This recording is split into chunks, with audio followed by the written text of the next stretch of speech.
Hello मेरे प्यारे बच्चों, गुड इवनिंग, नमस्कार। कैसे हैं आप सभी? उम्मीद करते हैं आप लोग अच्छे होंगे, स्वस्थ होंगे, मस्त होंगे और अपनी पढ़ाई में शानदार तरीके से व्यस्त होंगे। बच्चों, आज की कहानी मैं लेकर के आया हूं आईयूपीएससी का पार्ट नंबर 2। पिछली क्लास में जो आईयूपीएससी हम लोगों ने किया था उसमें हम लोगों ने इसका बेसिक कॉन्सेप्ट समझा था कि कितने कार्बन होंगे तो उसका नाम क्या होगा, क्या होता है सजातीय श्रेणी, क्रियात्मक समूह कौन सा है। इन सारी बातों पे चर्चा हुई थी और आज की क्लास में मैं इसको थोड़ा-सा और आगे बढ़ाते हुए आगाज़ करूँगा और आज फाइनल आपको सिखा दूँगा कि किस प्रकार से नोमेनक्लेचर किया जाता है, यानी कि नामकरण किया जाता है कार्बनिक यौगिकों का। लेकिन उसके पहले मैं आपको चाहूँगा कि उस वीडियो को जिसने भी नहीं देखा वो ज़रूर देखे, क्योंकि जब तक आपको क्रियात्मक समूह नहीं याद होंगे तब तक आप नामकरण सीख ही नहीं सकते। ठीक है? फिलहाल आज की क्लास में मैं आप सभी प्यारे बच्चों का वेलकम करता हूं। मैं मनीष शुक्ला वेलकम करता हूं आप सभी का डीएलएस एजुकेशन विद्याकुल के इस प्यारे से प्लेटफॉर्म पे। एक जोरदार थम्स अप लगाएंगे अगर ऑडियो वीडियो दोनों क्लियर आ रही होगी तो। क्लास को आगे की ओर बढ़ाएंगे, प्रोसीड करेंगे। जैसा कि आप लोग देख पा रहे हैं, आप लोगों के सामने है कार्बन और उसके यौगिकों में आईयूपीएससी नामकरण पार्ट 2 करने वाले हैं हम लोग। आईयूपीएससी का पार्ट 2 करने वाले हैं। बेहद ही इंपॉर्टेंट सा सेशन होगा और ये सेशन इतना इंपॉर्टेंट है कि यहां से 4 नंबर फिक्स है आना, 3 से 4 नंबर फिक्स है। ठीक है, चलिए सबसे पहले आप लोगों को मैं एक छोटा सा बात बता दूं आपके सामने कि आप लोगों को मैंने रूट वर्ड याद कराए थे, वो शब्द याद कराए थे कि कितने कार्बन होंगे तो कितना आपको लिखना है। जैसे मैंने आपसे कहा था कि अगर एक कार्बन की गिनती बनती है तो आपको नाम के आगे लगाना है मेथ। 2 कार्बन की गिनती बनती है, 2 कार्बन अगर है तो 2 कार्बन के लिए आप क्या लिखेंगे? एथ। वही बात ये चार्ट बता रहा है आपको। क्या है? अगर कार्बन का नंबर 1 है तो आपको लिखना है मेथ, 2 है तो एथ, 3 है तो प्रोप, 4 है तो ब्यूट, 5 है तो पेंट, 6 है तो हेक्स, 7 है तो हेप्ट, 8 है तो ऑक्ट, 9 है तो नॉन और 10 है तो डेक। ये 10 तक की गिनती हम लोगों ने याद की थी पिछले क्लास में। उम्मीद करते हैं सबको याद भी होगी।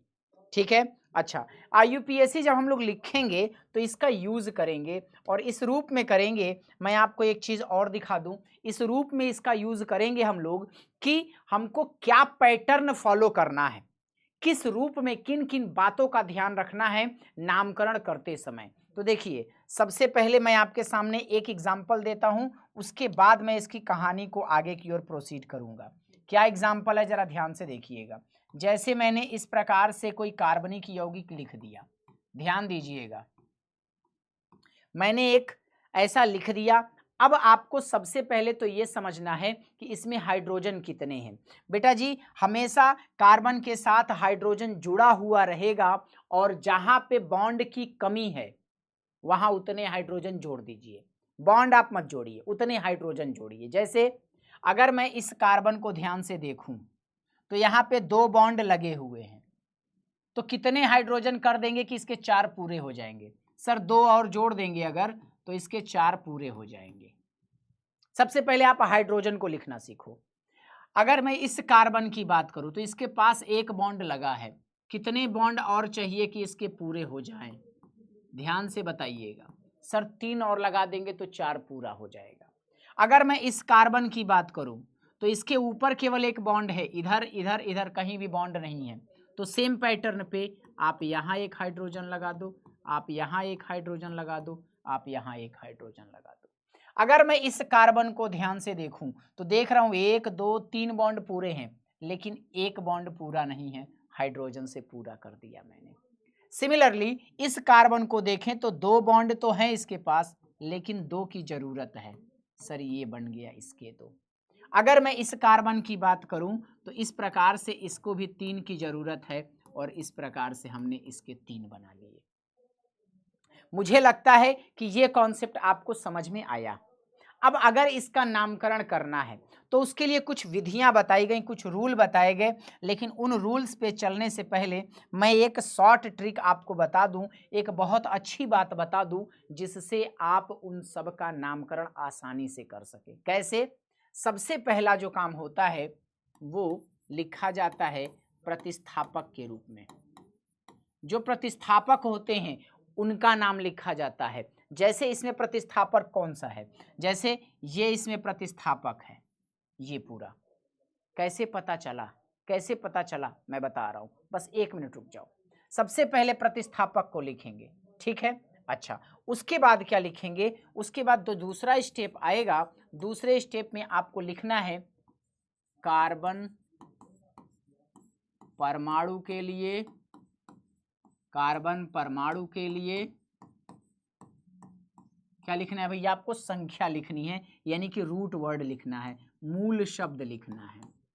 मूल शब्द कौन सा, जो मैंने बताया, मेथ, एथ, प्रोप, ब्यूट, ये वाला, ठीक है सर। तीसरा स्टेप क्या कहता है, प्राथमिक प्रत्यय लगाना है। सर प्राथमिक प्रत्यय में क्या होगा, 3 बातें हो सकती हैं।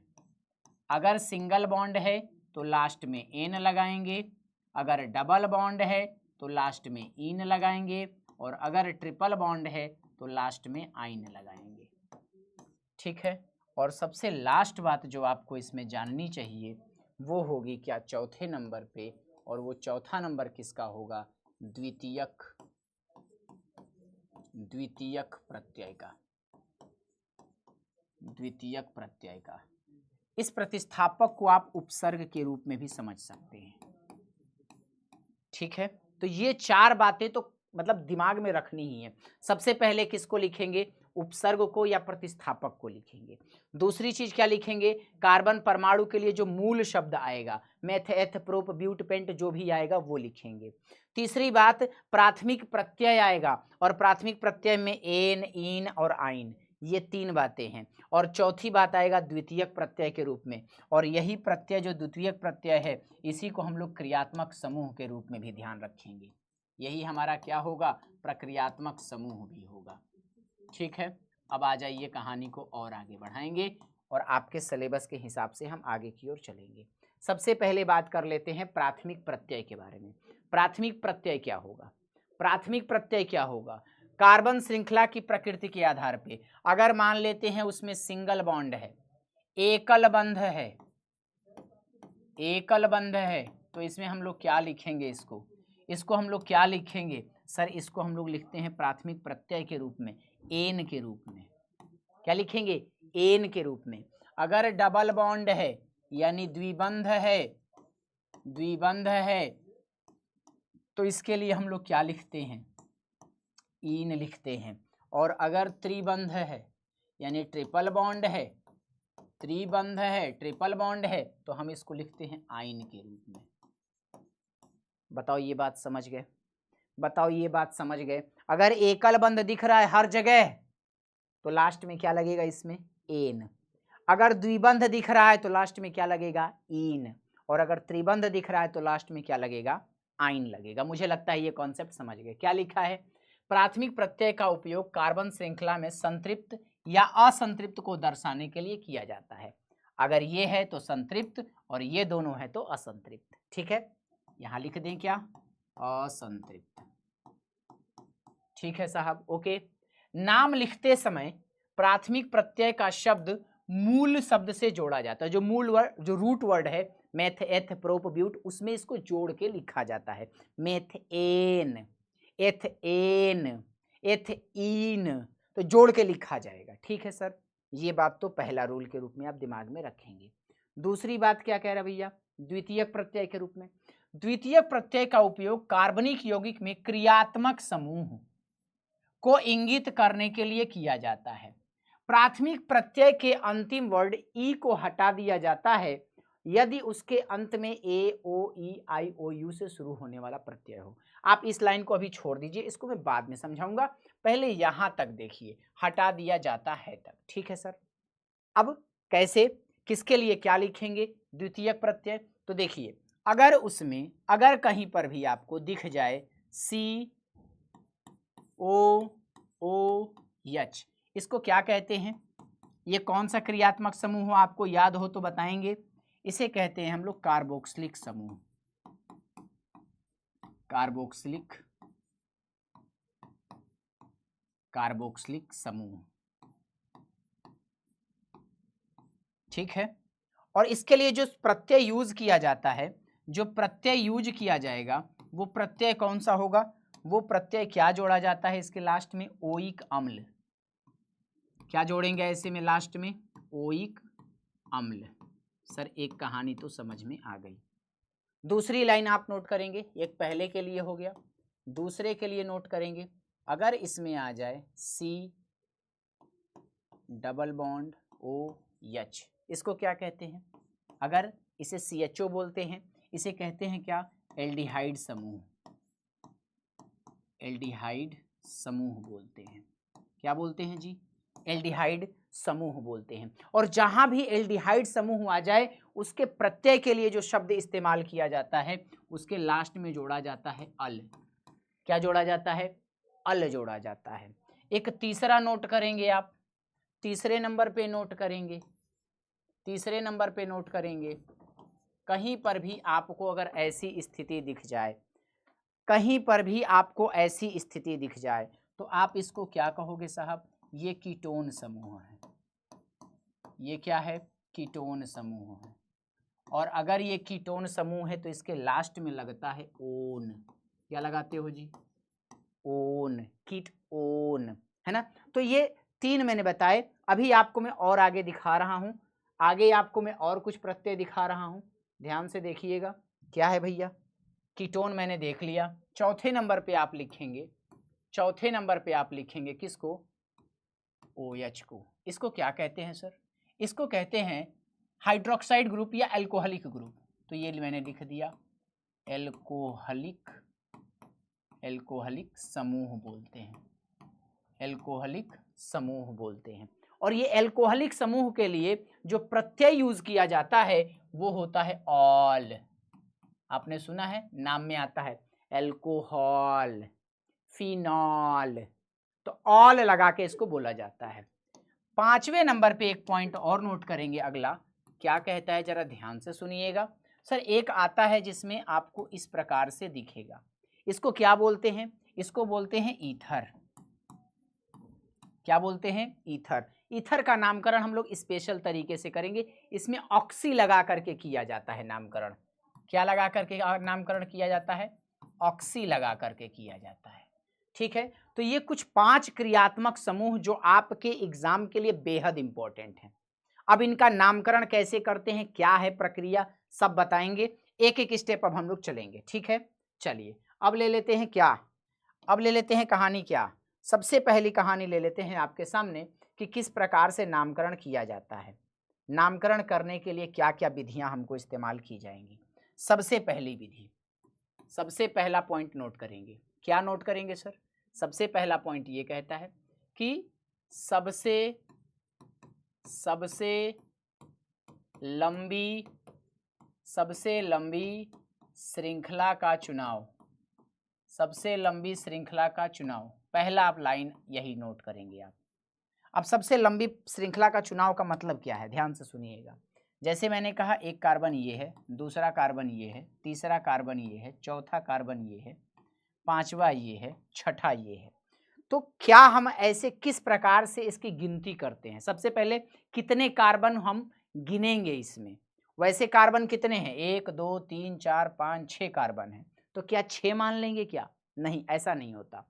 आप ये देखोगे कि जैसे मान लो मेरे पास एक रस्सी है, एक धागा है मेरे पास, और उस धागे से मैं अगर आपको बताऊं कि किस प्रकार से, जैसे मान लो कि एक धागा है मेरे पास इस प्रकार से, ठीक है, और मैंने इसमें बीच बीच में कार्बन बांध दिया है। एक कार्बन यहाँ बांध दिया है, एक कार्बन यहाँ बांध दिया है, एक कार्बन यहाँ बांध दिया है, एक कार्बन यहाँ बांध दिया, एक कार्बन यहाँ बांध दिया, एक कार्बन यहाँ बांध दिया, और यहाँ भी एक कार्बन बांध दिया। तो ऐसे कितने कार्बन हैं जो मेन लाइन में जुड़े हुए हैं? सर हम ऐसे आए, यहाँ खत्म हो जाएगा। सर हम ऐसे आए, ये गए, यहाँ खत्म होगा। तो ज़्यादा कैसे मिलेंगे कार्बन? ये वाली श्रृंखला से या ये वाली श्रृंखला से।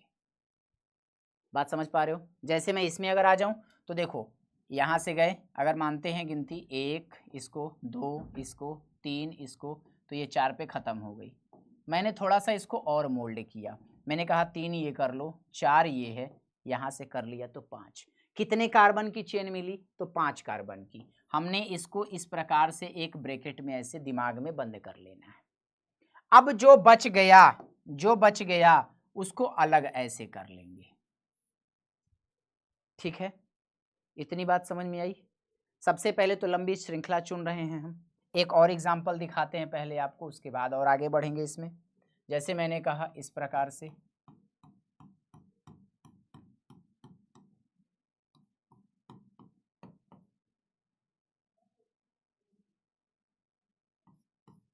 जैसे मैंने कहा इसमें सबसे लंबी श्रृंखला कौन सी है, आप गिनोगे ऐसे 1 2 3 4 5 6 7, दिमाग में गिनना इसको, अभी लिखिएगा नहीं डायरेक्ट। ठीक है, दूसरा मैंने क्या किया 1 2 3, फिर नीचे 4 5 6 7, इधर भी 7 उधर भी 7। अब चलो दोबारा से गिनते हैं, दूसरी कलम ले लेते हैं पिंक कलर की। यहाँ से मैं करूँ 1 2 3 4 5 6 7 8 9, सबसे लंबी कितनी मिली 9 कार्बन की। तो हमने क्या करना है, चुपचाप अभी इन सब को दिमाग से हटाइए और 9 कार्बन किधर से मुझे मिला था उसको आप मेंशन करिए। 9 कार्बन किधर से मिला था उसको आप मेंशन करिए। यहाँ से 1 2 3 4 5 6 7 8 और 9, तो ये 9 कार्बन की गिनती मिली। अब इसको एक लाइन में आप बंद कर लीजिए, इस प्रकार से इसको एक सेट बना दीजिए। ये बन गया। क्या बच गया, क्या बच गया, वो ये बच गया। जो बच रहा है अलग से, इसी को हम लोग प्रतिस्थापक के रूप में देखते हैं। बताओ इतना लॉजिक समझ में आया क्या, इतना लॉजिक समझ में आया क्या। एक एग्जाम्पल और देख लें क्या, चलो आ जाओ, तुम्हारे सामने एक एग्जाम्पल दिखाता हूं मैं कायदे से। ये देखिए, अब यहां से हम लोग शुरू कर देंगे अपनी कहानी को। यहाँ पे देखिए 1 carbon 2 carbon 3 carbon 4 carbon 5 carbon 6 carbon, बात खत्म हो जाती नहीं। और आगे देखते हैं 1 carbon 2 carbon 3 carbon 4 carbon 5 carbon 6 carbon 7 carbon, total 7 carbon की मिली। तो हमने क्या करना है, सबसे पहले इस 7 कार्बन को एक ब्रैकेट में बंद कर लेना है। ठीक है, जो बच गया ये बच गया, और जो बच गया इसी को हमने क्या कह देना है, इसी को हमने क्या कह देना है, प्रतिस्थापक कह देंगे। मुझे लगता है प्रतिस्थापक अब आप समझ गए होंगे, जो बच जाता है मेन लाइन से वही प्रतिस्थापक है। डन, समझ गए क्या इस बात को, पक्की बात बताओ। एक और एग्जांपल है आपके सामने, जैसे ये ले लेते हैं, काउंट करिए गिनती से, अपनी गिनती से काउंट करिए 1 2 3 4, खत्म हो जाता मामला, नहीं बना। और कोई चेक करिए 1 2 3 4 5, अच्छा जी 5 का बन गया। और एक बार देख लेते हैं, यहाँ से करिए 1 2 3 4 5, अच्छा 5 का बन रहा है। तो मैक्सिमम चैन कितने की मिली, मैक्सिमम कितने की मिली सर 5 की मिली। लेकिन एक बात इसमें ध्यान रखेंगे, जब डबल बॉन्ड वाला आ जाए या ट्रिपल बॉन्ड वाला आ जाए तो वो जैसे ये छूट जा रहा था ना, उसमें डबल बॉन्ड या ट्रिपल बॉन्ड छूटना नहीं चाहिए। तो कहाँ से कहानी स्टार्ट होगी, 1 1 2 3, आप चाहे तो इधर 4 ले लो, चाहे इधर फिर 4 ले लो, किसी एक तरफ लोगे तो दूसरा वाला अपने आप बच जाएगा। वही जो दूसरा बचा वही किस रूप में काउंट किया जाएगा, उसी को हम लोग किस रूप में देखते हैं, प्रतिस्थापक के रूप में देखते हैं।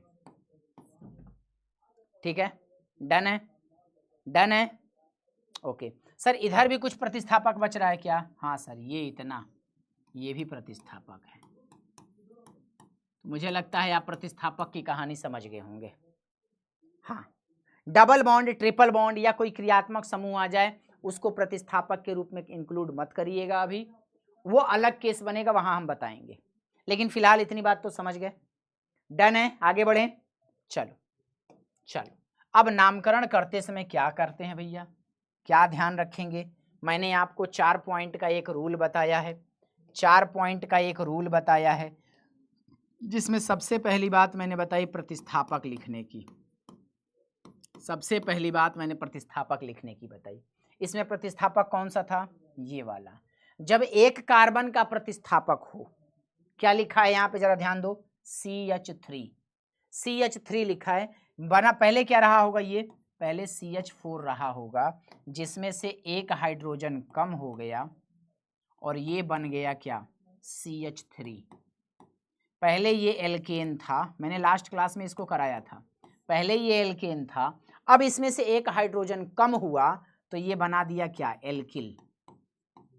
क्या बनाया, एल्किल। अगर ये मेथेन था तो अब ये कहलाएगा क्या, मेथिल। क्या कहलाएगा, मेथिल। अगर 2 कार्बन का रहेगा तो क्या कहलाएगा, एथिल। 3 कार्बन का रहेगा तो प्रोपिल। 4 कार्बन का रहेगा तो ब्यूटिल। इल लगा के इसका नाम बताओगे। डन। चलो साहब, ये हो गया।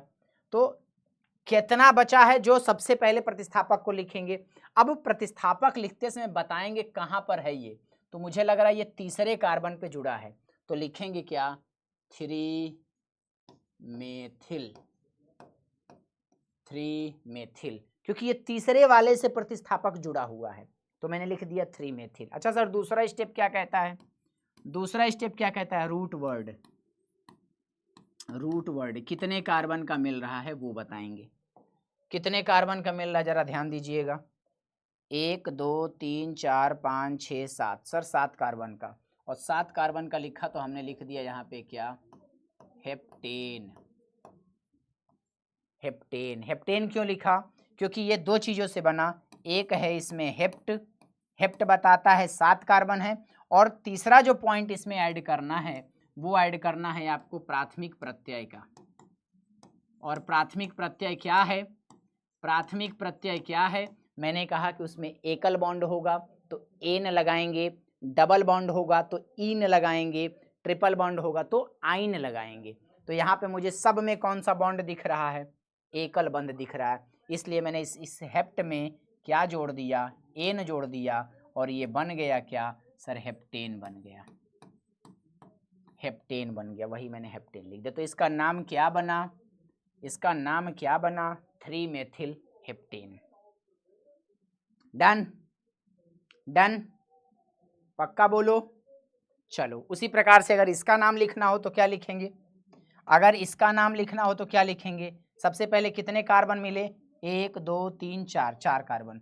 तो 4 कार्बन की गिनती क्या बोलती है, 4 कार्बन की गिनती क्या बोलती है सर, ब्यूटेन होता है। ठीक है। क्या क्या छूट रहा है प्रतिस्थापक, सर एक प्रतिस्थापक ये वाला छूटेगा और एक प्रतिस्थापक ये वाला छूटेगा। हमको नाम लिखना है, कैसे लिखेंगे जरा ध्यान दीजिएगा। तीसरे वाले पर मेथिल है और दूसरे वाले पर एथिल है। एथिल का मतलब क्यों, कैसे पता चला एथिल है सर, बेटा यहाँ 2 कार्बन है और 2 कार्बन वाला C2H6 होता है और वो एथेन होता, लेकिन इसमें से एक हाइड्रोजन कम है, 2 हाइड्रोजन इसके पास, 3 हाइड्रोजन इसके पास, टोटल 5 हाइड्रोजन। तो अब ये एथेन नहीं है, ये C2H5 है, एक हाइड्रोजन इसका कम हो गया, पहले ये एथेन था, अब ये क्या हो गया, एथिल हो गया। अब ये क्या हो गया, एथिल। तो हमने इसको लिखना है एथिल को और मेथिल को लिखना है। आप बताओ, एथिल की स्पेलिंग ई होती है, मेथिल की स्पेलिंग यम से होती है, पहले ई आता है कि पहले यम।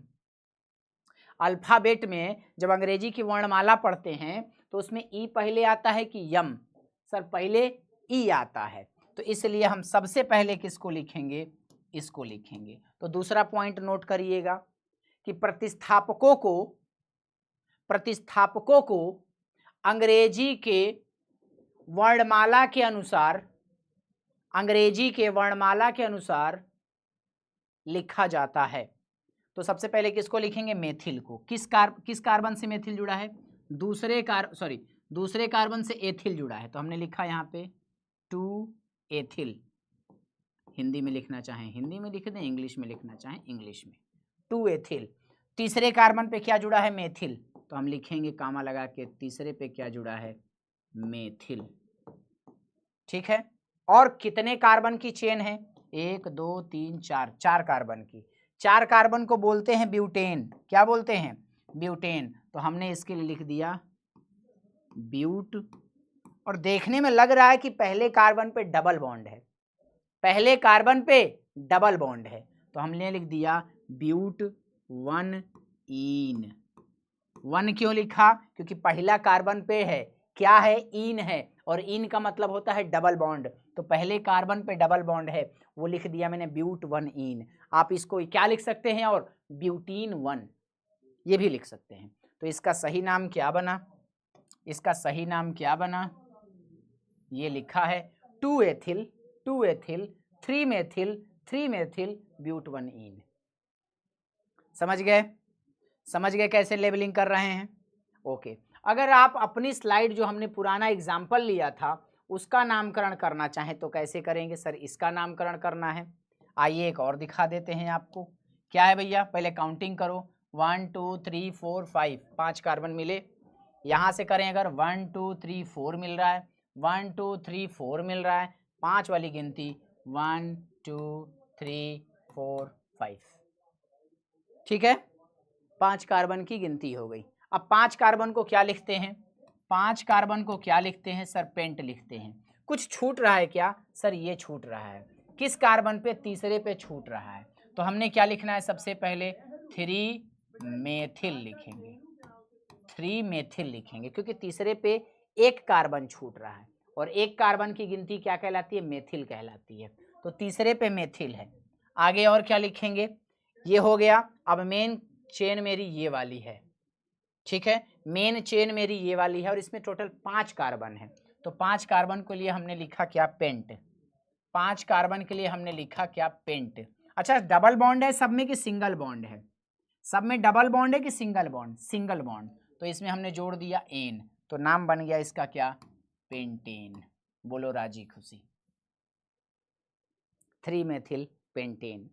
डन है, समझ में आया, समझ में आया? तो मुझे लगता है प्रतिस्थापक आप समझ गए, कार्बन परमाणु की गिनती समझ गए, प्राथमिक और द्वितीयक बॉन्ड वाले स्ट्रक्चर समझ गए। अब आपको ऐड करना है क्या, द्वितीयक प्रत्यय की कहानी। आ जाइए, द्वितीयक प्रत्यय को भी सिखा देते हैं। द्वितीयक प्रत्यय जब भी आप लिखेंगे,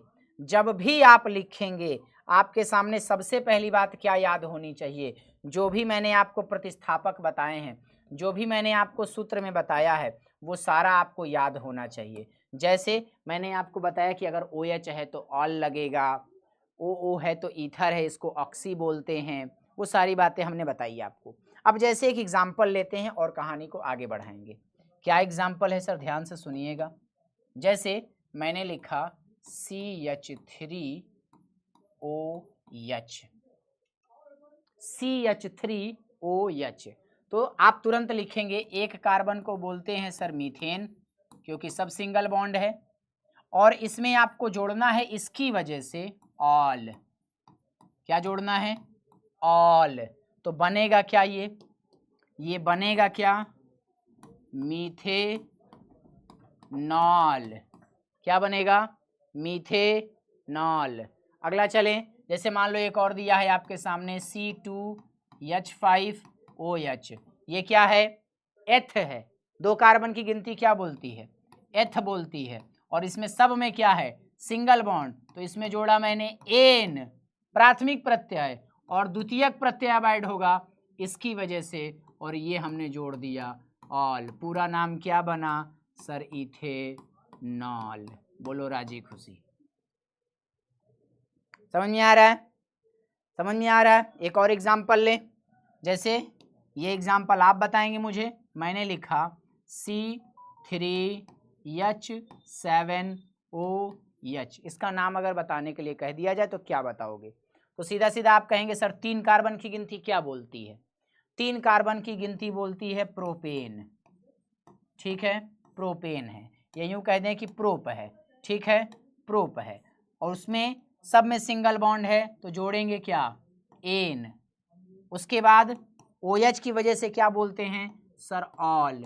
तीनों को जोड़ दिया तो नाम बना इसका क्या, प्रोपेनॉल। तो लिख दीजिए यहाँ पे प्रोपेनॉल। ये आपको सिंपल स्ट्रक्चर्स अगर ऐसे दिए हुए हो तो। हाँ चलो, अब इसी को अगर बॉन्ड के फॉर्मेट में दिखाना है, बॉन्ड में कैसे है, तो यहाँ पे जोड़िए कार्बन, और इससे 3 हाइड्रोजन जुड़ा है, 1 2 3, वो तीनों को यहाँ पर बना दो, ठीक है, और यहाँ पे जोड़ दीजिए आप OH। डन। उसी प्रकार से आप इसको बना सकते हो, 2 कार्बन है और इससे 5 हाइड्रोजन जुड़े हैं, 1 2 3 4 5 और इससे जुड़ा हुआ है क्या, OH। ठीक है, इस प्रकार से आप इसको कर सकते हैं। बस एक कार्बोक्सिलिक देख लिया जाए और सारा कहानी हो जाएगा सेट। ठीक है, आइए क्या है भैया कार्बोक्सिलिक के लिए, आ जाओ कार्बोक्सिलिक समूह दिखा देते हैं तुम्हें। जैसे मैंने लिखा CH3COOH, CH3COOH। कैसे इसका स्ट्रक्चर पहले ड्रॉ करेंगे। एक कार्बन से 3 हाइड्रोजन जुड़े हैं, ये एक कार्बन है जिससे 3 हाइड्रोजन जुड़े हुए हैं। ठीक है, उसके बाद एक कार्बन ऐसा है जिससे 2 ऑक्सीजन जुड़े हुए हैं और एक H है। अगर ऐसी परिस्थिति दिखती है आपको, तो इसको आप क्या लिखेंगे सर, एक कार्बन है, 2 कार्बन है, 2 कार्बन को क्या लिखते हैं, एथ। यहाँ पे सिंगल बॉन्ड है, कार्बन कार्बन के बीच में देखना है, कार्बन कार्बन के बीच में कैसा बॉन्ड है, सिंगल बॉन्ड, तो क्या लिखेंगे एन प्लस। और इस पूरे के लिए द्वितीयक प्रत्यय क्या यूज होता था सर, ओइक अम्ल, वो हमने यहाँ पे लिख दिया ओइक अम्ल। नाम क्या बनेगा, एथेन, यानी एथेन, ओइक अम्ल जोड़ देंगे तो बनेगा ये एथेनोइक अम्ल, एथेनोइक अम्ल। ठीक है, तो इस प्रकार से आप लेबलिंग करेंगे और इस प्रकार से नामकरण करेंगे आप। ठीक है, आपके लिए कुछ यहाँ पे प्रैक्टिस के लिए मैंने दे दिया है, इनकी आप नाम की प्रैक्टिस भी करेंगे और सारे नियम लिखे हुए हैं, ये आप लोग प्रैक्टिस करके हमें बताएंगे कि कैसा लगा। फिलहाल आज की क्लास में इतना ही, मिलेंगे अगली क्लास में, तब तक के लिए जय हिंद, नमस्कार, take care all of you, good night, love you all, bye bye.